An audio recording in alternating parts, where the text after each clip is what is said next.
Hello, hello, hello, and welcome back to another episode of Just Say Yes with Dr. V, the podcast where we encourage you to step out of your comfort zone to live a life of health, peace, and purpose the way God intended for you. So, I am your host, Benita Vernado, also known as Dr. V. I am an OBGYN and a holistic lifestyle medicine physician. So, welcome, welcome. Thank you for laying eyes on this podcast. We truly do this as a labor of love. And this afternoon, I am so happy to have as my guest my sister, my friend, Dr. Rashida Spence. Yay! Hello. Thank you so much for having me. I'm looking forward to this conversation. I'm sure the audience will get a lot out of our discussion, and I'm just happy to be here. Awesome. We call her Dr. Ra, y'all. So she has a PhD and she is working on her second PhD, which hopefully we'll get a little bit into. So, Dr. Ra, if you will just tell us a little bit about who you are, your background, what makes you qualified to write a book called Live Life Satisfied? Ooh, well, the short answer up to this is life experience and just a unique calling on my heart, based on a lot of experiences that I've had and just the people that I've met and throughout my 48 years of living. So I'm a marriage and family therapist by trade, by profession. I also teach at the academic collegiate level. I teach marriage and family therapists, all their theories, their foundational coursework, so that they can go off to be the best therapist that they can be and contribute to help and healing in the world.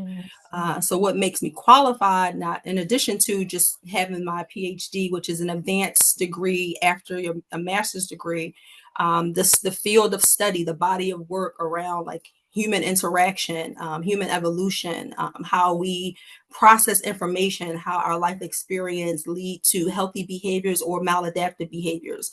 So I've devoted half my life literally to this field. So again, like I've been in this field for over 25 years. And just through different conversations, the families that I work with, couples, individuals, I also just started to notice anecdotally, just collecting data outside of my dissertation, I just started to notice human suffering or dissatisfaction often is the result of people just being out of alignment with their true heart's desires or with or out of alignment with their purpose, their calling, or out of alignment of their core values.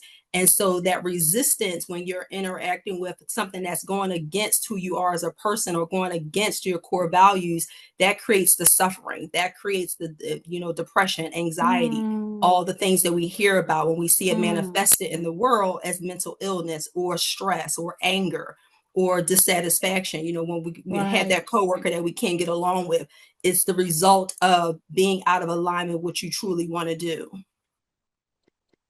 So, we're aligned on that.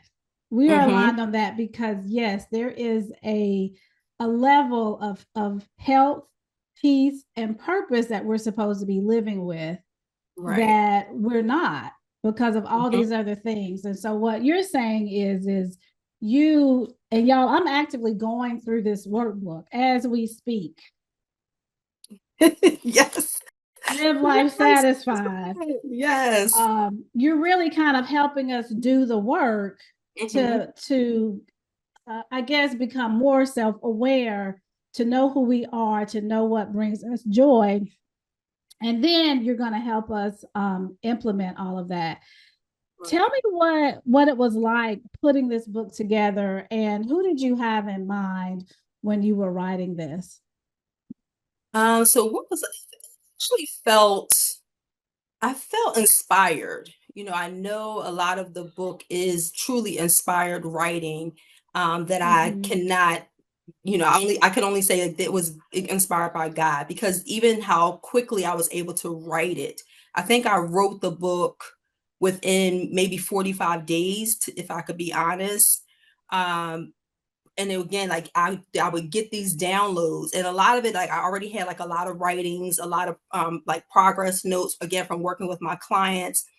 So the information was there, but then just putting it to paper and organizing in such a way that people really could relate to it and follow it.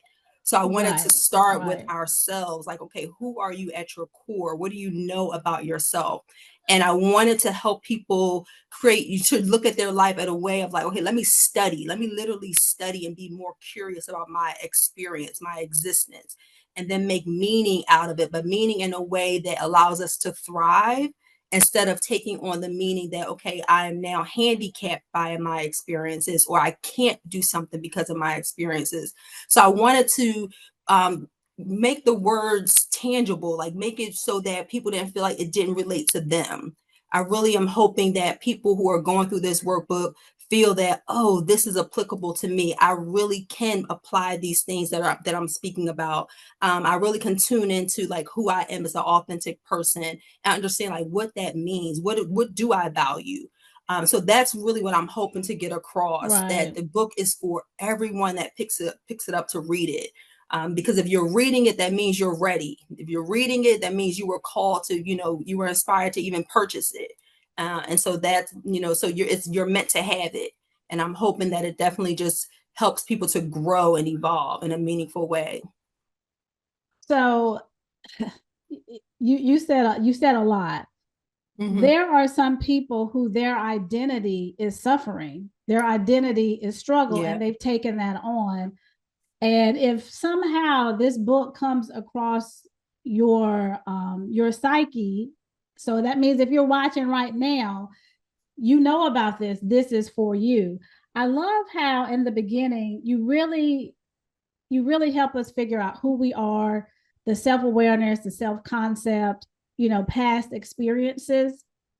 Because what I found is that sometimes, and I am not a therapist, I do love mental health, but sometimes we've somehow figured that the trauma or the baggage or the struggle that we've been through is us. It's us. Mm-hmm. And to your point, you said it handicaps us. So the person who's like, oh, well, this is just the way it's going to be, this is just my life. Could you speak to them specifically and say, I mean, you're making it sound so easy, like we can just change, right? So speak to them and just say, let's speak to how exactly does this happen? How can we change and take on this new identity, or uncover or dust off the identity that we might have been living with that hasn't served us? Right. And so what you're speaking about is mindset. Like when people become, so attached to their life experience, and it becomes a part of their identity, almost like you're putting on a jacket, and the jacket becomes like a part of who you are and how people see you. They see you with this red coat on every single day and you never take it off. And when we have those narratives that create a fixed mindset on something negative, it handicaps us. And so the book helps us to expand our ability to take in new information, to create a new experience, and also addressing the mind shift that is required in order for you to move forward. So some of it is a level of acceptance, because we don't want to erase the past, because we can't. We have to acknowledge it. So when we acknowledge the things that have happened to us, it's like, darn, this feels awful. I don't like how this feels. So what can I do to adjust so I don't have to feel so yucky? I don't have to feel so heavy and overwhelmed. What can be different in my current life experience moving forward that allows me to kind of soothe out some of those pain points and repurpose them to position me for something greater? And it's little small incremental steps towards these bigger changes that we're looking for. Absolutely. I have found that, and just for full transparency, I call her my sister because she is one of my morning sisters. We met. I'm going to pull up your other book. This is our second book, y'all. I'm so satisfied. This is for couples. But she came to our morning group and presented. And then we just kind of latched on, and she's been with us ever since. And I've seen the evolution. Like this book kind of came about as we were walking through the first year of Yes. Um, talk a little bit about how your spirituality and your closeness with God has kind of led to this inspired writing. Yes, I was a person, I would say that I believed in God, but just God as like a universal life force. That's how I would describe it at one time. And it was hard for me to say I believed in Jesus Christ or Jesus, the teachings of Christ and embodying that because I had church hurt. And when I Mm, came to your group and meeting the other women who are definitely more biblically sound than I was, and just listening and then I started to read the Bible on my own to understand it. I was able to create a healthy separation from the manufactured hurt that I experienced in church versus what is truly God, what is truly the teaching and walks of Jesus Christ. And once I wow. was able to do that, I was like, oh, I am God's child. He loves me. I am a believer. Yes. And then Yes. things just started to naturally evolve and to constantly unfold in a way that was like, I could not deny it. Like, this is nothing but God. The writing, this is all inspired by the Holy Spirit. It is not me. And I started to really be able to open my heart to take it in. And now it's like I can't close it back up at this point. I can't close it. So it's No, here. no, no, no, no, no. You can't close it. Don't close it. We need Mm-hmm. you not to close it. Can you just share? So, I can just share. We pray at the end, and Dr. Ross stepped up to be one of the guides and to guide us through our morning. And I was like, yeah, I want folks to pray, and she's like, yeah, I'm cool with that. And through, I mean, it was like, and now it was like before I knew it, she was hosting a 3-day fast that everybody Mm-hmm. in the group said it was like a game changer and so much was revealed.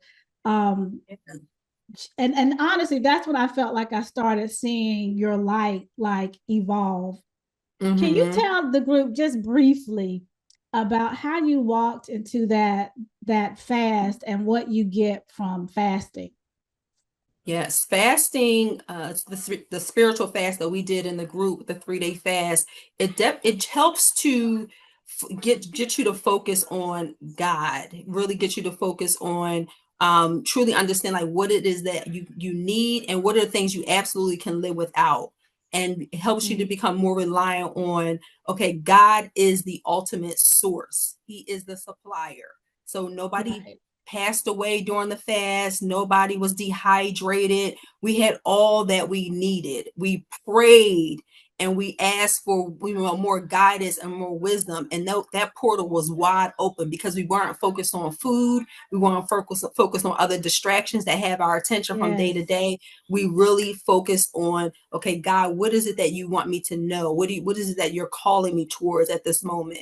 And that fast, that starving the mind Mm. to become more focused on God was the point. So that is the point of fasting.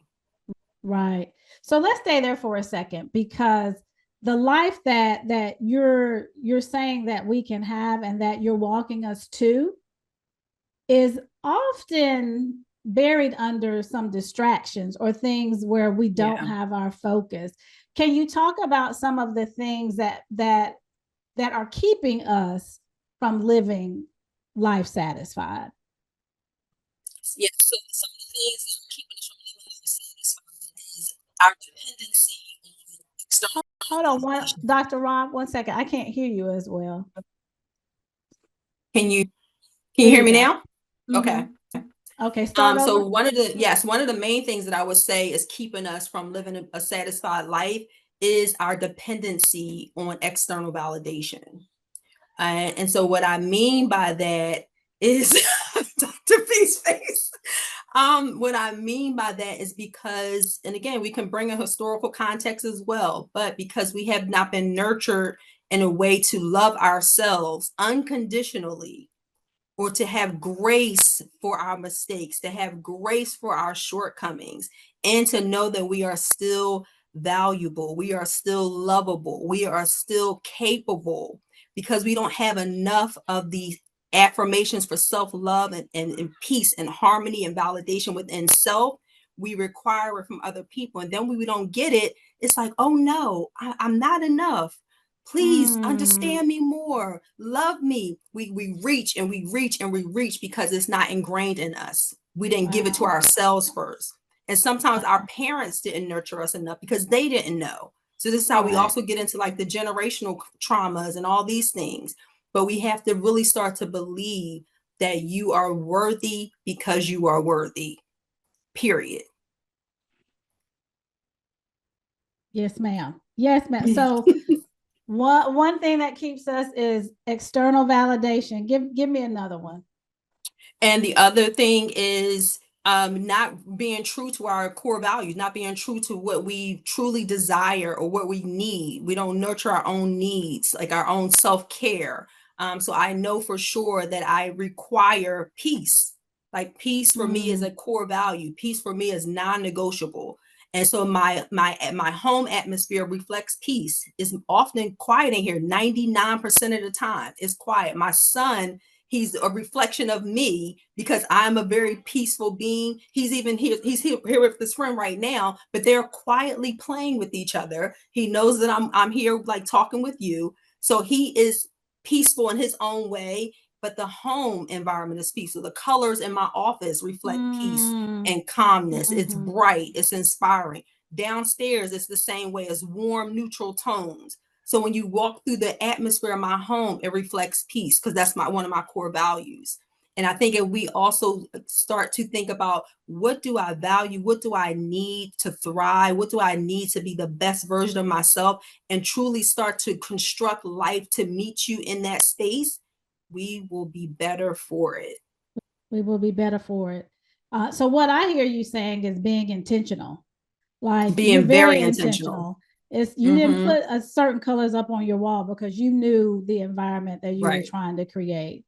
Mm-hmm. Well, I will say that, and like I said, we're working through this in the morning group. I forget. I think we've been in it a month or so. Let's see, where are we? I think we haven't. I think we just on chapter 2, y'all. Right. Yeah, we're just at the end of chapter 2. Yeah, Yeah. we're So, just at the end of chapter 2. and I'm enjoying it doing with a group. One of our members, she's doing it with her husband. I would definitely Mm-hmm. recommend, just being able to reflect because honestly, Dr. Rod, some of this, I mean, I feel like I've done my work. And some of this stuff is deep, like, your Yes. feelings and where do these feelings come from? And I'm like, I don't even have a concept of what you're asking. And Mm-hmm. so I think it's really good to kind of do with other people. But again, this is an inspired work. So for those of you who want to do it by yourself or don't have a friend group, um, God is in this book. Like, Yeah. healing is ours. He inspired her to write this. So, don't feel like, you have to have a PhD to get through it. I Right. love the way Right. you've broken it down step by step by step, chapter by Mm-hmm. chapter by chapter. I love it. Yeah. Anything else you want to say about your book before I ask you to tell us how you got out your comfort zone about something you're doing right now that I think is just like so phenomenal? Just get the book. I would just encourage folks to just get the book, please. I mean, your life will just be it will transform your life. It absolutely will. So please get the book, and I would love to hear how you're working through it. Please email me. My email information is in the book. So I would just encourage folks to read it and work through it.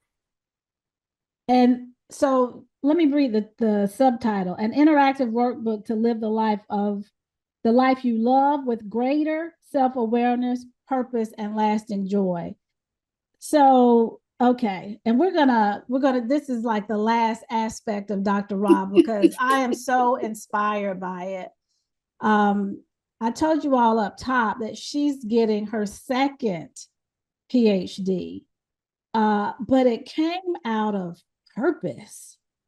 Yes. And Yeah. honestly, it's like guys asking her to climb Mount Everest once a week. And she's like, okay, here I go.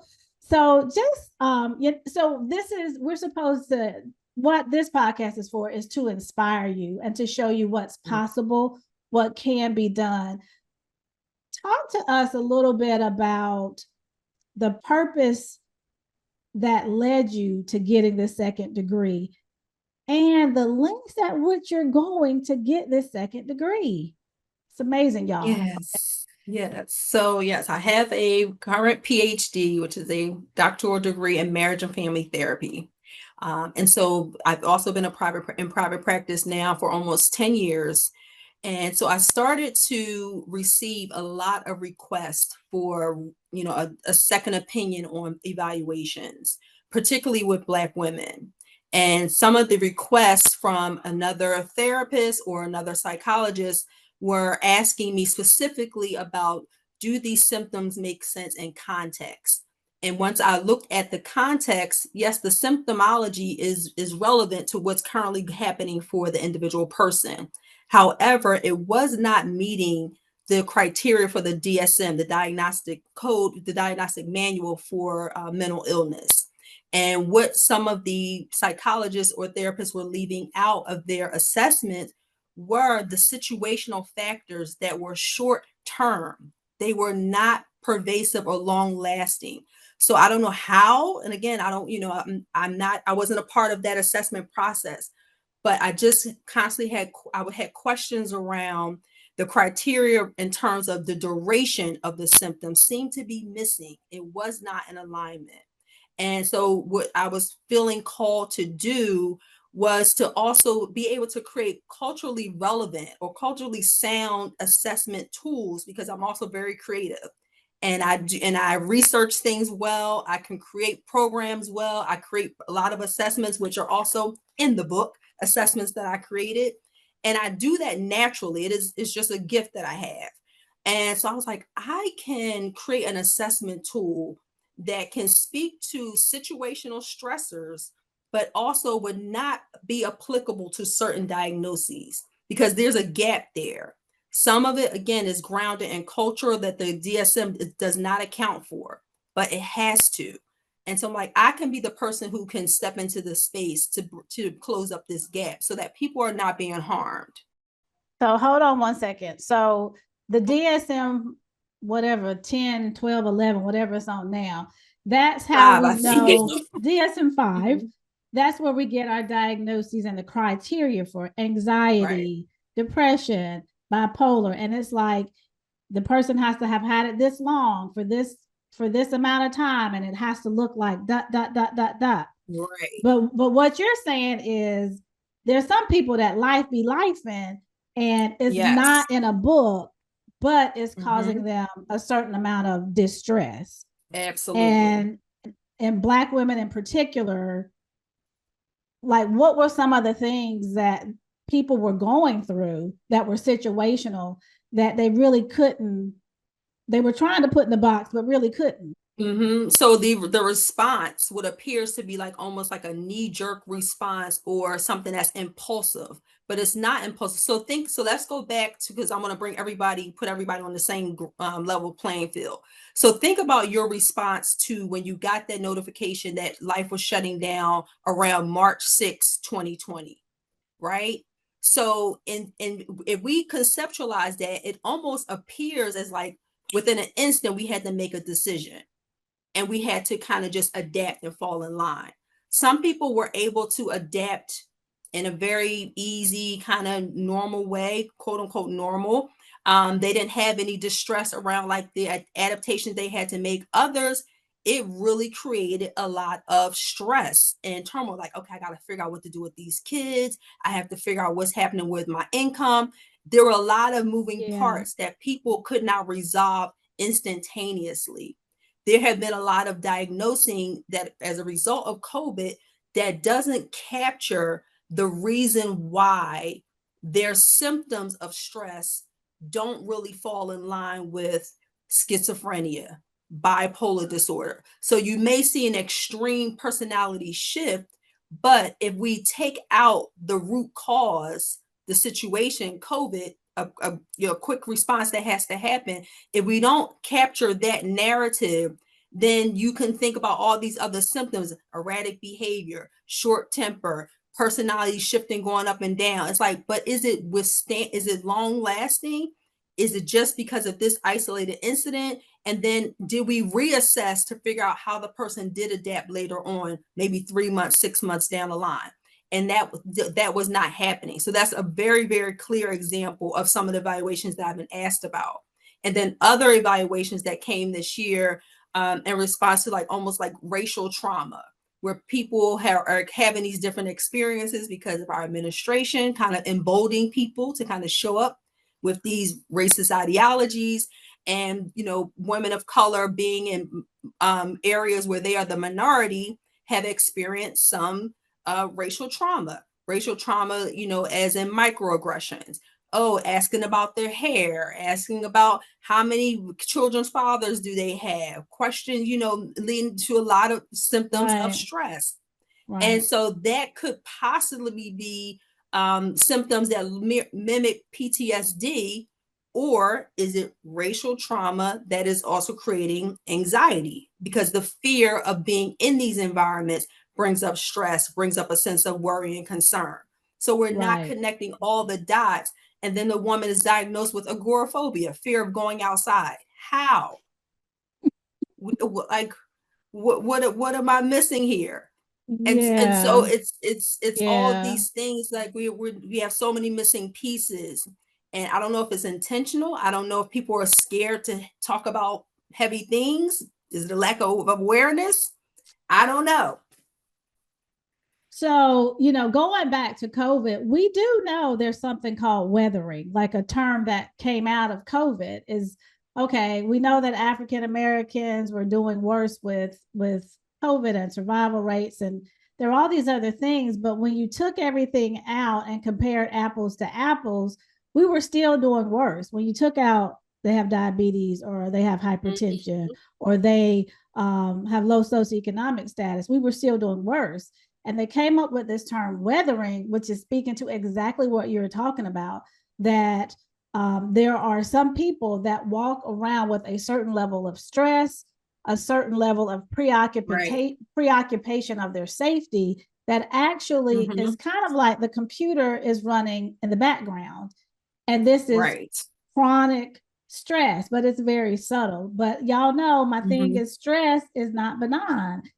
It causes a physiological change in your body, which that's why I love what you're doing, is because we can't exclude that. I will also say that there's something called adjustment disorder, where you've been married for 40 years and your husband dies. And no, you don't necessarily have depression because you're crying every day because you miss him. Had he not died, you wouldn't be doing that. But yes, we do have to follow back up and see, how are you adjusting? 1 year later, are you still in the bed eating bonbons most of the day? So I love this of, let's be specific and let's look at the person holistically. Let's look at everything. So what you're like, I can do these assessments, I can fill this gap. How do we get to a second PhD? Like, why do you need another PhD? Doctor? So now because my PhD is in marriage and family therapy, so that's more about like systems and treating people around like how to live within their symptomology. So it's essentially, we take the slogan used in, I think, Narcotics Anonymous, life on life terms. So a therapist, you teach people how to live life on life terms. So whatever the symptoms are, we're going to still thrive. We're going to still navigate life in a meaningful way that makes sense to you, regardless of the symptom. The PsyD now, for me to be a clinical psychologist, will give me the credentialing to do assessments, which my PhD is more research based, more theory based. And so there's the practice of therapy. Now the clinical component will help me address the symptoms, the root cause of the symptoms. So the biological component that affects the psychology of how we move through the world. And when you finish your degree, what is your hope? What is your purpose, or what are you going to create from this? So what I'm going to create for this is, I will now be able to retain my clients instead of referring them out to therapists or psychologists that don't look like them. I will be able to do my own assessments or evaluations, and also again provide that more holistic worldview for the third party that's reviewing the report, and so that they really Mm-hmm. can get the Mm-hmm. treatment that is appropriate for them. Awesome. Awesome. So just tell the folks where you live and where you have to go to get this education, please. So I live in Pennsylvania. I live about 15 minutes. Well, actually, if you just cross this main road, I'm on the Montgomery County side of Philadelphia. So literally 10 minutes outside of the city. And I travel to New Hampshire, Keene, New Hampshire, which is, I don't know, probably a population of about 5,000 people. It's a very small town in the New England area. And I travel there, and it's about 5 hours and 23 minutes away from my home. And I travel there every Sunday, and I stay 2 nights because my classes are on Monday and Tuesday. And then Tuesday evenings, I get on the road and drive on back home, 5 hours and 25 minutes, 25 minutes. Over 5 hours one way. 5 hours one way. Okay. I became a doctor. I'm like, I got 12 years of school ahead. Yeah. What possesses you? And we're gonna close out with this, because this is what purpose looks like. This is This is what what, yes. calling looks like. Mm-hmm. Um, this is what definitely getting out of your comfort zone looks like. Somebody would probably say, well, I can't do that, right? She Right. has a young child, she has a full practice. Mm-hmm. Mm-hmm. Why would you even get in your mind to think that driving 5 hours one way once a week and 5 hours back is even It's possible? even Why would you even possible. say yes to that? So I said yes. Actually, again, like this is not me, and and I'm saying it, but I mean, it's a heaviness to what I'm even going to share. It's not me, and the way I know that it's not me. This is all God's design. So I've been an adjunct professor for 6 years, maybe. And I'm like, okay, I'll just continue just to be an adjunct. I can take classes as I need, or not work a certain semester. I'll just keep it that way. So I kept, again, like little nuggets. People would say, hey, why don't you, work for Antioch full time? And I'm like, no big deal.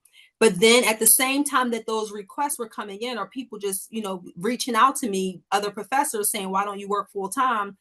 At the same time that's going on, the conversation is also happening where people are asking me about these second opinions and these doing these assessments. So I'm not thinking much of it. They seem like two very independent thoughts or things that are coming my way. And then one day I get another call with the department head asking, like, hey, there's a position coming up. You should apply for the full-time faculty position at Antioch. And this time it's more like a nudge. Like the should was pretty strong. Mm. Like you should. Like they're almost like putting it in my lap. And I also randomly, but probably not random, again, I I just happened to open up an email, and the PsyD program says they're getting ready to close out the application phase. I'm like, oh, that's interesting. I never paid attention to the email ever. So I just read through it and look through what the program is offering. First thing I see, assessments, diagnosing, and here's all the things that you will be able to do. And I'm like, okay, I know what a clinical psychologist is. I understand this. And I was like, let me just see if I can apply. So I applied, got it, they allowed me to do the interview. They actually held the closing date open for me for like another 3 days so I can get my application in.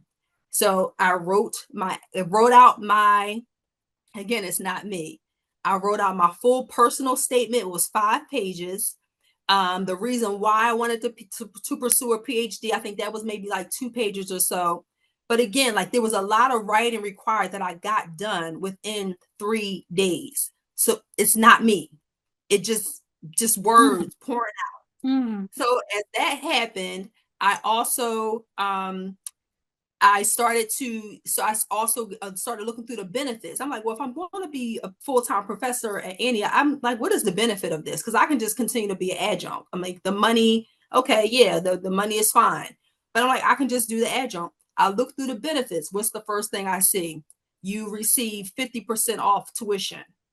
So I'm like, God, what are you trying to tell me here? So it's like, so everything was just like lining up to meet me. It's like, do this now. Yes. So Mm-hmm. yes, I get the 50% off Mm-hmm. tuition. I'm aware of like the Antioch structure, like, you know, I enjoy the professors, I enjoy the programs, and me even driving there now is, I don't even realize that I'm in the car five hours. I think I've got it. So I've been in classes now 9 weeks. I think I've stopped twice because I get in, I listen to my podcast, I play my music. I listen to I'm in 2819 virtual church every Sunday driving up. I listen to like 2 to 3 sermons. I kind of bounce around. Before you know it, I'm in New Hampshire. And I'm just like, Wow. this is, the Wow. weather has been perfect. Everything has just been opening up to meet me right where I am. Wow. Meet me Wow. right, yeah, even forming a relationship with the general manager where now he gives me the room that I need for $100. So see. So it's so things just align when you're truly following your purpose, and you know that it's connected to your own unique gifts and how you're serving. Life Yes. will meet you where you stand. And when God asks you to go somewhere, He's gonna provide. So where He He's going to guides, provide. He will provide. He Um, will provide. but that's why this podcast is called Just Say Yes, because you just have to give your yes. And once you give your Yeah, yes, then it all falls into place. He it just does the falls. Yep. how. He gives you Mm-hmm. all of the instructions step by step. And he's not going to necessarily give it to you all at one time.